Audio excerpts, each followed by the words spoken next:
पैसा कमाना और इसे बढ़ाना आसान नहीं है। आपके छोटे बड़े कई सपने होते हैं, इन्हें पूरा करने में मदद करता है योर मनी। हम आपको दिखाते हैं निवेश की सही जगह और सही राह, और साथ ही देते हैं टिप्स निवेश की सही स्ट्रैटेजी बनाने के लिए, जिससे आप अपने और अपने परिवार वालों के सभी सपनों को बड़ी आसानी से पूरा कर सकें। नमस्कार, मैं हूं कविता थपलियाल और आज हमारे मेहमान हैं इंटरनेशनल मनी मैटर्स के डिप्टी CEO उदय धूत। आपका स्वागत है उदय शो पर। शुरुआत करते हैं हमारे सवाल जवाब के सिलसिले के साथ, और हमारे पहले दर्शक बिलासपुर से राकेश अग्रवाल जुड़ रहे हैं। गुड इवनिंग राकेश जी, बताएं आपका सवाल क्या है। गुड इवनिंग कविता मैम जी। मैं बिलासपुर से राकेश अग्रवाल बोल रहा हूँ। 30 साल का हूँ और पिछले 5 सालों से प्राइवेट ऑर्गेनाइजेशन में जॉब कर रहा हूँ। ठीक है। मेरी करेंट इन्वेस्टमेंट है PPF में रफली 1 लाख। ठीक है। जीवन सरल एंड जीवन market +1 and LIC money back policy और मैक्स लाइफ एंडोमेंट 6,75,000 भी लिया हुआ है। ठीक है। उनका प्रीमियम है 20,000 और एक HDFC का टर्म प्लान भी है मेरे पास 1 करोड़ का। और एक मैंने घर भी खरीदा हुआ है जिसका बैंक लोन लगभग अभी प्रिंसिपल 20 लाख बैलेंस है। 20 लाख बैलेंस है जी। ठीक है। और EMI अप्रोक्सीमेटली 27,000 से। ठीक है। और मैं goal is after this 20 years 30 lakh rupees and for retirement after 27 years 2 crore rupees। ठीक है, तो बस बच्चे की पढ़ाई और शादी और आपका रिटायरमेंट, यही 2 गोल्स हैं आपके जी। या आप अपने लोन को रीपे करने के लिए भी कुछ निवेश की रणनीति चाहते हैं? जी नहीं, वो कुछ गोल्स के अचीव करने के लिए बिकॉज। ठीक है, आपने टर्म प्लान लिया हुआ है HDFC का और 1 करोड़ का कवर है और इसका प्रीमियम आप भरते हैं 12,000 रुपये, राइट? जी। और कोई फैमिली हेल्थ प्लान है आपके पास? नहीं, वो कंपनी की तरफ से प्रोवाइडेड है 4 लाख रुपए। कंपनी की तरफ से प्रोवाइडेड है जो कि 4 लाख का कवरेज अमाउंट है। आपने पर्सनली अपने लिए कोई हेल्थ प्लान नहीं लिया है राकेश? जी। कोई खास वजह? नहीं, अभी तक तो कोई खास वजह नहीं। ठीक है, तो बेसिकली आपका इन्वेस्टमेंट पोर्टफोलियो सिर्फ PPF में ही है? जी। इसके अलावा आपने कभी इक्विटी या शेयर मार्केट में निवेश करने की नहीं सोची? जी नहीं, वो I am new investor for this mutual fund and तो मेरा सवाल यही है, क्या गोल अचीव करने के लिए SIP चालू करना चाहिए या फिर अगर कुछ है तो कुछ अच्छे म्यूचुअल फंड का नाम बताइए 4-5। बिल्कुल राकेश, आपने योर मनी को अपना सवाल भेजा, उसके लिए धन्यवाद। और आपकी सोच जो है वो बिल्कुल सही है। आपको SIP शुरू करने की ज़रूरत है अपने गोल्स को अचीव करने के लिए, लेकिन उससे पहले जो आपने तमाम इंश्योरेंस लेके रखी है, इस पर मैं उदय की राय चाहूँगी। उदय, यहाँ पर इनके पास कोई ख़ास पोर्टफोलियो तो नहीं है, लेकिन इंश्योरेंस के नाम पर इन्होंने मेरे ख्याल से कुछ 3-4 पॉलिसीज़ ले रखी हैं। तो अपने गोल्स को पूरा करने के लिए ये अप्रोच कैसी है? सबसे पहले तो मैं राकेश के साथ साथ तमाम दर्शकों को भी मैं चाहूंगी आप ये समझाएं। देखिए, जैसा कि हम अपने शो में रेगुलरली कहते आए हैं कि इंश्योरेंस को इन्वेस्टमेंट के रूप से जब तक हम नहीं देखें तभी अच्छा है। जो टर्म इंश्योरेंस का अभी धीरे धीरे 1-2 साल से जो चलन चला है, मेरे ख्याल से वही चीज़ सबसे सही है। इन्होंने भी अभी रिसेंटली एक टर्म इंश्योरेंस लिया है। उससे क्या होता है, उससे 2 चीज़ होती है कि आपकी जो इंश्योरेंस रिक्वायरमेंट है वो बहुत क्लियरली मार्क्ड आउट अलग से हो जाती है और जो आपकी सेविंग्स रिक्वायरमेंट है वो अलग हो जाती है। पहली बात ये है। दूसरी बात ये है कि आप देख लीजिए, कोई भी जब इंसान कमाने लगता है तो शुरू में उनकी सेविंग्स जो है कि काफ़ी कम होती है जी। तो उसमें अगर आप कोई भी तरह की कन्वेंशनल पॉलिसी लेंगे, चाहे वो LIC से हो, चाहे वो कोई भी कंपनी से हो, जैसे कि एंडाउमेंट या मनी बैक पॉलिसी, तो उनमें क्या होता है, आप 2 ही चीज़ हो सकती है। अगर आप सम एश्योर्ड ज़्यादा चाहेंगे तो प्रीमियम बहुत हाई होगा, जो कि हम उस समय दे नहीं सकते हैं। और अगर हमें प्रीमियम कम चाहिए तो हमें ऐसी पॉलिसी की ज़रूरत होती है जहाँ पे हमें सम एश्योर्ड ज़्यादा मिले, क्योंकि अभी तो आने वाले समय में, अभी जब हम यंग रहते हैं, हमारे को हेल्थ इश्यूज़ नहीं रहते हैं, हमारा प्रीमियम कम रहता है। तो मैं सबसे यही दरख्वास्त करूँगा कि इंश्योरेंस जब भी देखें देखें तो टर्म इंश्योरेंस की तरफ देखें। एग्जैक्टली, इंश्योरेंस यहाँ पे केवल प्रोटेक्शन के तौर पर ही लेनी चाहिए और यही हम हमेशा अपने दर्शकों को भी कहते हैं। लेकिन उधर यहाँ पे इन्होंने जो 3 पॉलिसीज ले रखी हैं, LIC जीवन सरल है, मार्केट प्लस है, मनी बैक पॉलिसी है, इसके बारे में आप क्या सलाह देंगे? जैसे कि कहा कि मतलब सारी ट्रेडिशनल पॉलिसीज़ हैं, बारिंग एक जो मनी प्लस है जो कि एक यूनिट लिंक्ड इंश्योरेंस पॉलिसी है। तो ट्रेडिशनल पॉलिसीज़ में एक बार आप अगर पॉलिसी स्टार्ट कर देते हैं तो सरेंडरिंग के जो भी चार्जेस होते हैं वो काफ़ी हाई होते हैं। डिपेंड करता है कि इन्होंने कौन सी पॉलिसी और कब ली है। तो मैं इन्हें सजेस्ट करूँगा कि एक बार रिव्यू करें, अपना मैथमेटिक्स वर्क करें कि भैया अगर आज वो कोई पॉलिसी सरेंडर करें या उसे पेड अप स्टेटस में कन्वर्ट कर दें तो उन्हें कितना बेनिफिट रहेगा और नहीं रहेगा। और फिर ध्यान करें कि भैया चलो अगर मेरा 20,000 रुपये का प्रीमियम बच गया, मैं उसे कहाँ लगा सकता हूँ, और अगर मैं वहाँ लगाऊँ इसकी जगह तो मेरे को ज़्यादा बेहतर रिटर्न और बेहतर कवरेज मिलेगा कि नहीं मिलेगा।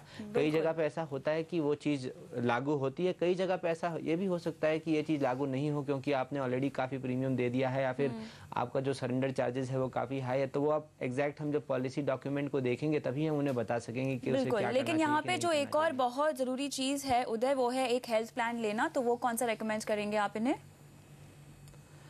देखिए, इन्होंने टर्म पॉलिसी लिया है जो कि लाइफ कवरेज के लिए होता है। हेल्थ इनके पास में ऑलरेडी अभी एक कंपनी के थ्रू प्रोवाइडेड है, इसीलिए मेरे ख्याल से उन्होंने देखा नहीं। तो अभी अपोलो का एक नया पॉलिसी आया है जिसे सुपर टॉपअप पॉलिसी कहते हैं। वो उसकी 2 खास बात है। एक क्या होता है कि आपकी इंश्योरेंस कंपनी जो कंपनी से जो कवरेज होती है वो नॉर्मली बहुत ज़्यादा नहीं होती। जैसे इन्होंने कहा इनकी फैमिली फ्लोटर कुछ 4 लाख रुपए की है। हाँ। हम जैसा कि दर्शकों को कहते आए कि कम से कम 5 से 7.5 लाख तक की आज की डेट में आपकी कवरेज होनी चाहिए। तो ये सुपर टॉपअप पॉलिसी जो है काफ़ी सस्ती पॉलिसी होती है, बट ये आपकी जो बेसिक कंपनी की पॉलिसी है उसके ऊपर ये पॉलिसी ऐड हो जाती है। तो समझ लीजिए कल को कहीं 5 लाख या 6 लाख का खर्चा हुआ तो जो एडिशनल 2 लाख का खर्चा है वही इस पॉलिसी में जाएगा, बाकी 4 लाख का जो खर्चा है वो आपकी जो कंपनी ने प्रोवाइड किया है। इसका एक दूसरा एडवांटेज ये है कि अगर आप 5 साल तक इस पॉलिसी को कंटिन्यू करें और उसके बाद में कोई भी कारण से आपने जॉब छोड़ दी, अपना बिजनेस स्टार्ट किया या जो भी है, आप उसी पॉलिसी को फिर एक रेगुलर नॉर्मल हेल्थ पॉलिसी में कन्वर्ट कर सकते हैं और जो भी वो वेटिंग क्लॉज वगैरह होते हैं वो सारे वेव्ड ऑफ हो जाते हैं क्योंकि आपने ऑलरेडी पॉलिसी कंटिन्यू की है। तो ये जो पॉलिसी है सुपर टॉपअप पॉलिसी अपोलो म्यूनि की जिसके बारे में बता रहा हूँ, ये स्पेशली एम्प्लॉयड लोगों के लिए जो सैलरीड क्लास है उनके लिए बनाई गई है। तो मेरे ख्याल से वो पॉलिसी ले सकते हैं तो उनको एक एडिशनल इंश्योरेंस मिल जाएगी और जब वो काम से अगर निकल जाए तो उनको वो रेगुलर पॉलिसी में भी कन्वर्ट कर सकते हैं। बिल्कुल, तो यहाँ पे अपोलो सुपर टॉपअप पॉलिसी आपको लेने की सलाह दी जा रही है। इन्वेस्टमेंट के लिहाज से क्या करना चाहिए? 2 गोल हैं यहाँ पर। बच्चों की पढ़ाई लिखाई के लिए 30 लाख रुपए चाहिए 20 साल के बाद और खुद के रिटायरमेंट के लिए चाहते हैं 2 करोड़ रुपए 27 साल के बाद। निवेश हालांकि गोल्स के मुताबिक काफी कम है, लेकिन आई एम श्योर आप इनको कोई निवेश रणनीति यहाँ पे सजेस्ट करना चाहेंगे। समय कम है, जल्दी से चाहेंगे क्या रणनीति होगी?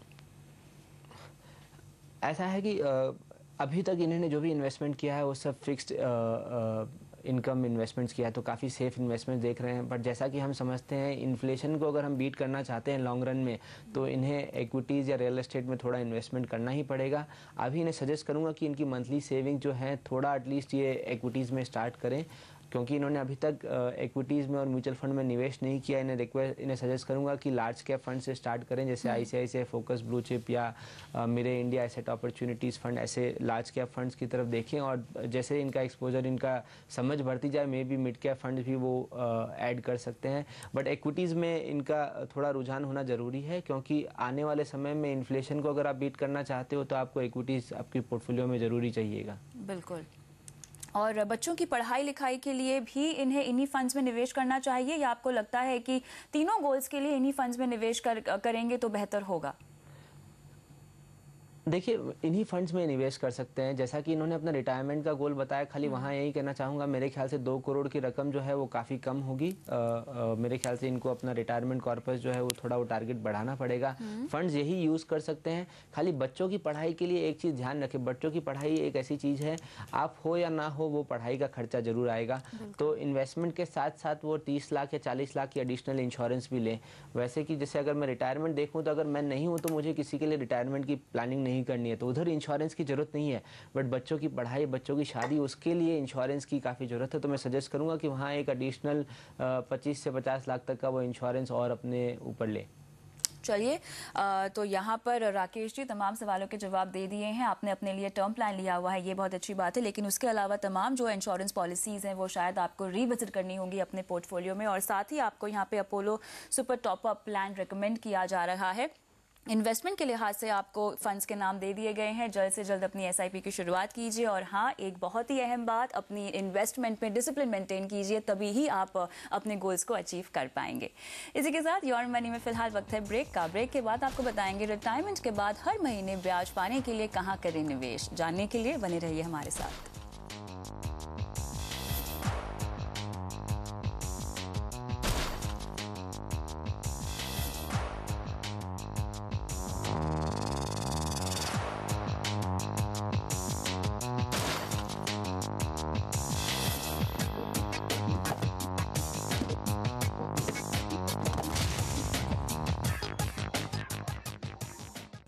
Welcome back. योर मनी में हम दे रहे हैं आपके सवालों के जवाब। मेरे साथ बने हुए हैं यहाँ पर उदय धूत। चलिए लेते हैं अगले दर्शक का सवाल। रोहतक हरियाणा से नवीन ने अपना सवाल हमें भेजा है। उदय, बहुत इंटरेस्टिंग सवाल है इनका। इनकी इन्वेस्टमेंट के बारे में मैं आपको बताऊं उससे पहले इनके गोल्स का जिक्र करना चाहूंगी। अपनी बेटी के लिए 13 साल के बाद ये चाहते हैं लगभग 60 लाख रुपए। 17 साल के बाद अपने बेटे के लिए चाहते हैं ऑलमोस्ट 70 लाख रुपए उनकी पढ़ाई और शादी के लिए। खुद के रिटायरमेंट के लिए ये चाहते हैं कि इनको अच्छी खासी सैलरी मिलती रहे, इन द सेंस अच्छी खासी आय हो इनकी हर महीने, मेरे ख्याल से 20 लाख के आसपास। अब इन तमाम गोल्स को ध्यान में रखते हुए इन्होंने कुछ इन्वेस्टमेंट भी की हुई है। इनके पास 8 लाख रुपए पीपीएफ में है, 4 लाख रुपए एसआईपी के जरिए इन्होंने जोड़े हुए हैं अब तक। और ये कहते हैं कि 9,500 हर महीना ये डालते हैं एसआईपी में, और एसआईपी के जरिए म्यूचुअल फंड्स में। और वो फंड्स हैं HDFC top 200, ICICI focus blue chip, true discovery fund, साथ ही DSP ब्लैक रॉक टॉप 100 में डालते हैं, IDFC में भी डालते हैं। और साथ ही इन्होंने LIC प्लान लिया हुआ है जीवन आनंद। मेरे ख्याल से इन्होंने अपने टर्म प्लान की यहाँ पे डिटेल्स नहीं दी हैं और साथ ही हेल्थ प्लान की भी नहीं दी है, लेकिन ये इंडियन नेवी में काम करते हैं, तो मेरे ख्याल से वो तमाम ज़रूरतें वहाँ पे कवर हो जाती हैं। गोल्स को ध्यान में रखते हुए, गोल्स को देखते हुए आपको इनकी इन्वेस्टमेंट कैसी लगती है, और क्योंकि ये एक गवर्नमेंट जॉब में भी हैं तो इन्हें कितनी इन्वेस्टमेंट करने की ज़रूरत है? इन्वेस्टमेंट का ऐसा है, देखिए पहले 2 गोल्स हैं जो इनके, वो पहले उनके बारे में बात करते हैं, जो कि बच्चों की पढ़ाई के बारे में 60 लाख और 70 लाख रुपए इन्हें चाहिए।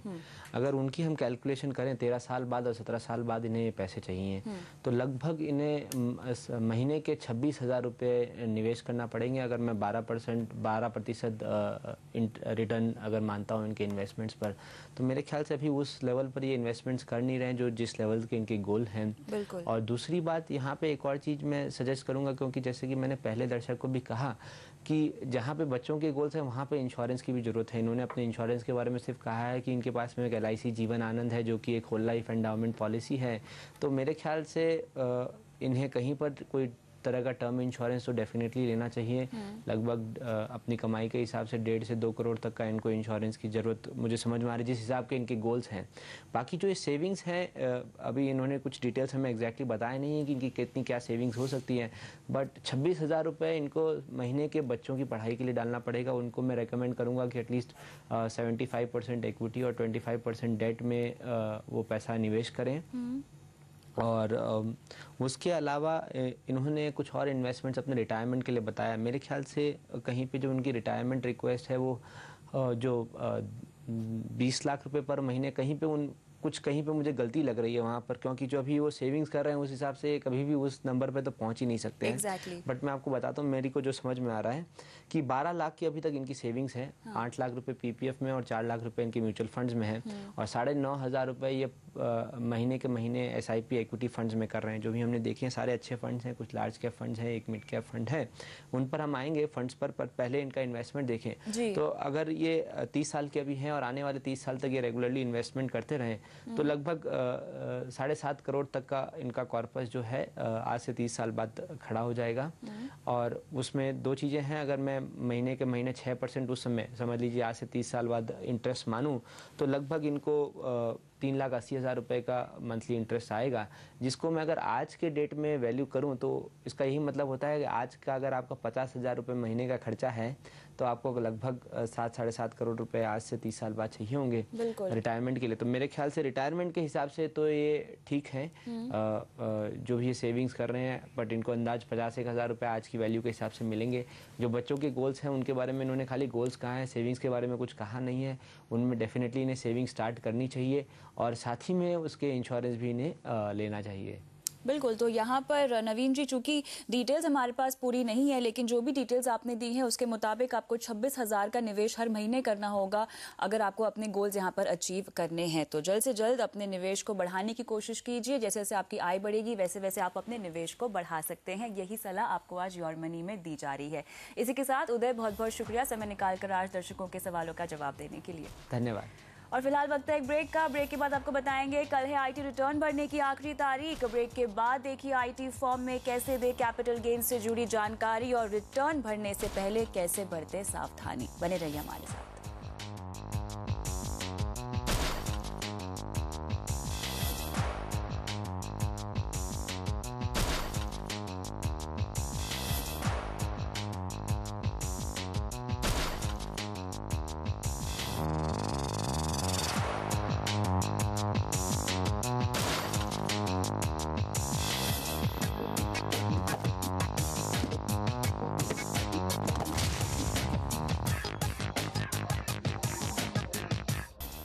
इनकम टैक्स रिटर्न भरने की आखिरी तारीख कल है। हमारी खास series IT return final checklist में आज हम आपको बताएंगे आईटी फॉर्म में कैसे दे कैपिटल गेन से जुड़ी जानकारी और रिटर्न भरने से पहले कैसे बरतें सावधानी।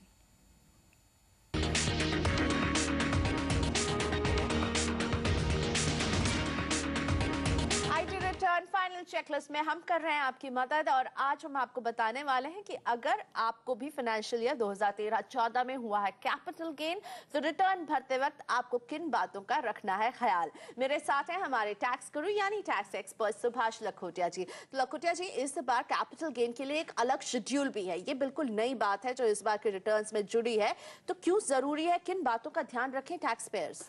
सबसे पहले हमारे दर्शकों को बतला दें, कैपिटल गेन का शेड्यूल फर्स्ट टाइम आया है रिटर्न फॉर्म में, ऐसी बात नहीं है। केवल इस साल थोड़ा एग्जॉस्टिव आया है, ज्यादा एग्जॉस्टिव है, ज्यादा थोड़ी डिटेल देनी पड़ेगी। पर कुल मिलाकर दोस्तों, अगर ज्यादा डिटेल आप लिख देंगे तो आपकी लाइफ इजी हो जाएगी, इनकम टैक्स असेसमेंट भी इजी होगा, और अगर आपका लॉस कैरी फॉरवर्ड होना है अगले वर्षों में, उसकी भी डिटेल्स अलग से देनी पड़ेगी। पर सबसे पहले जब भी भरें इनकम टैक्स रिटर्न और आपके हो कैपिटल गेन या हो कैपिटल लॉस, तो ध्यान इस बात का रखिएगा, पहले देख ले एक एक आइटम को, क्या ये लॉन्ग टर्म कैपिटल गेन है या ये शॉर्ट टर्म कैपिटल गेन है। इस प्रकार सबसे पहले ब्रेकअप करके चार्ट बनाएं, क्योंकि लॉन्ग टर्म कैपिटल गेन का ट्रीटमेंट अलग है, शॉर्ट टर्म कैपिटल गेन का टैक्स ट्रीटमेंट अलग है।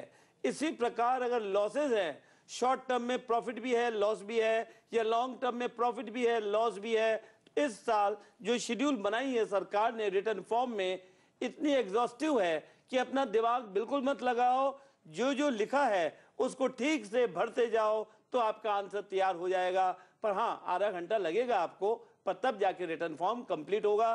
बेहतर आपके लिए है ये कि आप रिटर्न फॉर्म क्लियर कट सब डिटेल्स के साथ भरे, तभी आपकी रिटर्न करेक्ट कहलाएगी। बिल्कुल, यानी ध्यान रखें, सारी डिटेल्स आपको देनी है, उसमें सारे सवाल पूछे गए, उनका सही सही जवाब दीजिए। लेकिन क्या सभी रिटर्न फॉर्म में कैपिटल गेन का एक अलग शेड्यूल है या कुछ खास फॉर्म्स के साथ ही ये शेड्यूल है?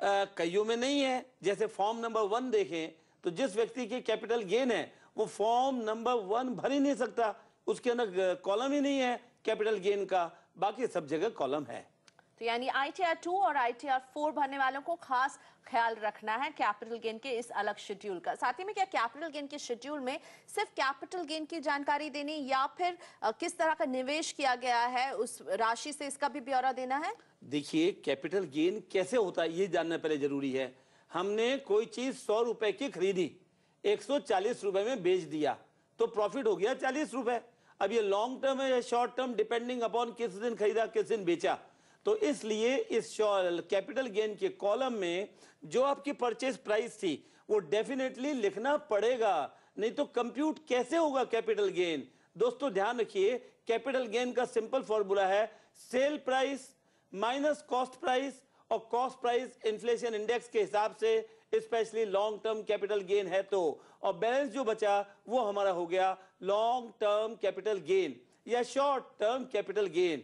साथ ही साथ कैपिटल गेन की जब हम बात करते हैं, इस बात का भी ध्यान रखिएगा, अगर आपने गवर्नमेंट के कैपिटल गेन बॉन्ड में निवेश कर दिया या आपने मकान में निवेश कर दिया जिससे कैपिटल गेन बच जाता है हमारा, तो अगर आपने ये किया है उसकी भी डिटेल पहली बार रिटर्न फॉर्म में देनी है। ये आपके फायदे के लिए है, सरकार ने बनाया ताकि पता चल जाए कि आपने कैपिटल गेन बॉन्ड में निवेश इस तारीख को किया तो ठीक है, छूट मिलेगी। यानी कैपिटल गेन से जुड़ी हर जानकारी आप जरूर दें। लेकिन एक जरूरी बात, स्मार्टफोन का जमाना है, हम इंटरनेट पर शॉपिंग करते हैं और अब हम ऑनलाइन रिटर्न भी भरते हैं। ऐसे में लखोटिया जी, कई निजी कंपनियों के ऐसे मैसेज आ रहे हैं कि आप यहाँ आकर भरिए, कई एप्स हैं जो आपको इनकरेज करें कि आप रिटर्न भरिए, ये सब सुरक्षित है?